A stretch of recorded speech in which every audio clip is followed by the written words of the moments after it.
ये कहानी पिछले रमज़ान के दिनों की है।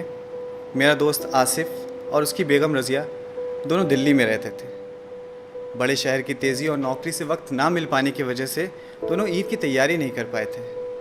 तो संडे का दिन था और आसिफ़ ने अपनी बेगम से कहा कि जल्दी करो, हमें बहुत सारी तैयारी करनी है और हमारे पास सिर्फ आज ही का दिन है।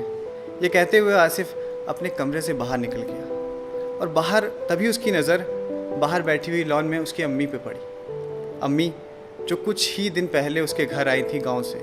इतने साल से वो अकेले रहती थी और पहली बार ईद मनाने के लिए अपने बेटे के साथ शहर आई थी। आसिफ़ कुछ सोचते हुए वापस अपने कमरे में गया और उसने अपनी बेगम यानी रज़िया से कहा कि रज़िया, तुमने अम्मी से पूछा कि उनको ईद पर क्या चाहिए?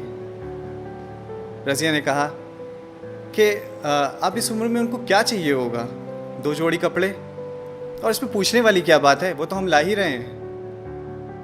आसिफ़ ने कहा कि अम्मी पहली बार हमारी घर आई हैं ईद पर, तुम्हें पूछ लेना चाहिए था। तो रज़िया ने बोला कि ठीक है, इतना प्यार आ रहा है तो तुम खुद ही क्यों नहीं पूछ लेते। रज़िया की आवाज़ में थोड़ी सी तेज़ी थी।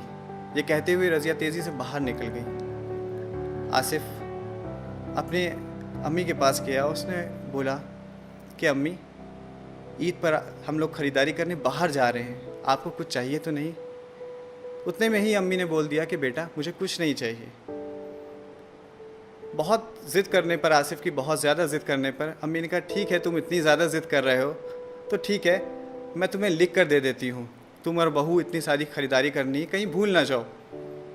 अम्मी कमरे में जाती हैं और कागज़ पे कुछ लिख के उसको फ़ोल्ड करके वो पर्ची दे देती हैं। आसिफ़ वापस अपनी कार में आता है और बैठते हुए रज़िया से बोलता है कि देखा, अम्मी को भी कुछ चाहिए था। मैंने तुमसे कहा था ना कि इस उम्र में भी लोगों को बहुत कुछ चाहिए होता है, रोटी कपड़े के अलावा भी उनकी और ज़रूरत होती है। तो रज़िया कहती है ठीक है, पहले हम अपनी ख़रीदारी करेंगे, उसके बाद हम अपनी जो तुम्हारी लिस्ट है तुम देख लेना और फिर शॉपिंग कर लेना।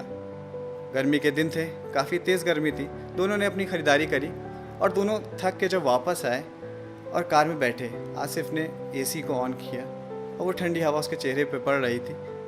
उसने चैन की सांस ली और तभी उसकी नज़र सामने रखी हुई उस पर्ची पर पड़ी जो उसे माँ ने दी थी। वो पर्ची आसिफ़ ने उठाई और पढ़ने लगा। तभी रज़िया बोली कि इतनी बड़ी लिस्ट, पता नहीं क्या क्या उसमें लिख के रखा होगा माँ ने, पता नहीं क्या क्या उसमें माँ ने भेजा है, क्या क्या लिखा है। और बनो वाला दिन और पूरी करते रहो माँ की ज़रूरतें, ख्वाहिशें। बस ये बोलना था, पर ये क्या कि आसिफ़ के आंखों में आंसू थे और उसके हाथ काँप रहे थे। रज़िया घबरा गई।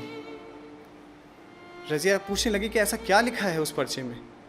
रज़िया ने पर्चा छीन लिया, मगर रज़िया हैरान थी कि इतने बड़े पर्चे में सिर्फ चंद ही अल्फाज लिखे थे। उस पर्चे में लिखा था कि बेटा, मुझे ईद तो क्या, किसी भी मौके पर कुछ नहीं चाहिए। फिर भी तुम ज़िद कर रहे हो तो तुम्हारे शहर के किसी कोने में मिल जाएं फुर्सत के कुछ पल, तो मेरे लिए लेते आना। ढलती शाम हो गई हूँ मैं, अंधेरों से डर लगने लगा है, बहुत ज़्यादा डर। पल पल बढ़ती हुई मेरी तरफ मौत को देखकर जानती हूँ हक है, टाला नहीं जा सकता, पर बहुत घबराहट होती है अकेलेपन से। तो जब तक तेरे घर पर हूँ, कुछ पल बैठा कर मेरे पास, थोड़ी देर ही सही बांट लिया कर मेरे बुढ़ापे के अकेलेपन को। बिना चिराग जलाए ही रोशन हो जाएगी मेरी ज़िंदगी की हर शाम।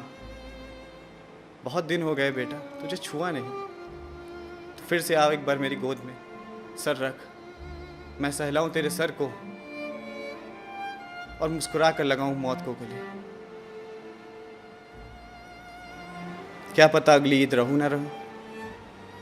तो दोस्तों, ऐसी होती है माँ।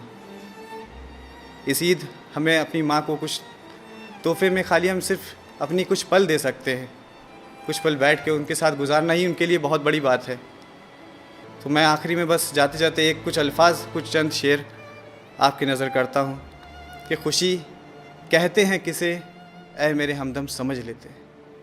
खुशी कहते हैं किसे, ऐ मेरे हमदम समझ लेते, अगर तुम दूसरों के गम को अपना गम समझ लेते।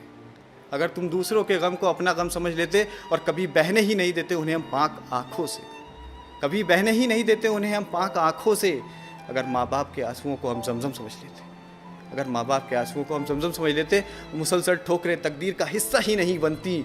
अगर पहली ही ठोकर का इशारा हम समझ लेते, अगर पहली ही ठोकर का इशारा हम समझ लेते, और बगल वालों के घर एक भी फाका नहीं होता। अगर रोज़े का मतलब और माँ ने हम समझ लेते, रोज़े का मतलब और माँ ने समझ। Thank you.